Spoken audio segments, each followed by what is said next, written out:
तुम्ही पाहत आहात MCN न्यूज मराठी।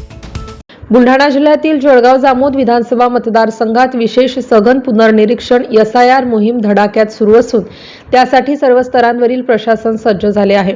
या मोहिमेअंतर्गत मतदार यादीतील मृत, स्थलांतरित किंवा अपात्र मतदारांची नावे वगळून मतदार यादी अधिक अचूक व अद्ययावत करण्याचे काम सुरू आहे। या पार्श्वभूमीवर 2 जुलै रोजी संग्रामपूर तालुक्यातील वानखेड येथील जिल्हा परिषद शाळेत सुरू असलेल्या पडताळणी प्रक्रियेचा आढावा घेण्यासाठी महसूल विभाग, पंचायत समिती तसेच नगरपंचायतीच्या अधिकाऱ्यांनी भेट दिली।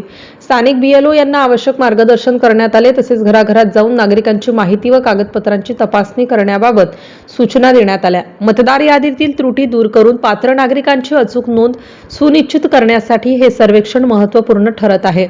यावेळी तहसीलदार प्रशांत पाटील, गटविकास अधिकारी माधव पायघन, पुरवठा निरीक्षक कोमल रोडे संग्रामपूर, नगरपंचायत मुख्याधिकारी अमोल लांडे, नायब तहसीलदार विकास शिंदे, BLO, अंगणवाडी सेविका तसेच महसूल व पंचायत समितीचे कर्मचारी उपस्थित होते। SIR मोहिमेच्या यशस्वी अंमलबजावणीसाठी सर्व नागरिकांनी आवश्यक कागदपत्रांसह प्रशासनाला सहकार्य करावे असे आवाहन प्रशासनाच्या वतीने करण्यात आले आहे।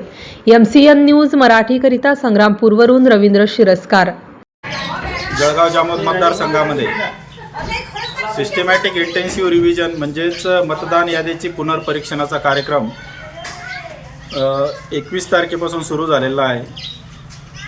29 तारखेपासून सुरू झालेला आहे। त्या अनुषंगाने आज वानखेड या ठिकाणी जे आपले BLO होते वानखेड सर्कलमधले, त्या BLOचं प्राथमिकदृष्ट्या पाहणी या ठिकाणी करण्यात आली आणि काम आपलं संग्रामपूर तालुक्याचं धडाक्यात सुरू झालेलं आहे। संग्रामपूर तालुक्यामध्ये एकूण 109 मतदान केंद्र असून तितके प्रभाग आपल्याकडे आहेत आणि लवकरात लवकर हे काम संपवण्याचं आपल्या प्रशासनाचं नियोजन या ठिकाणी करण्यात आले।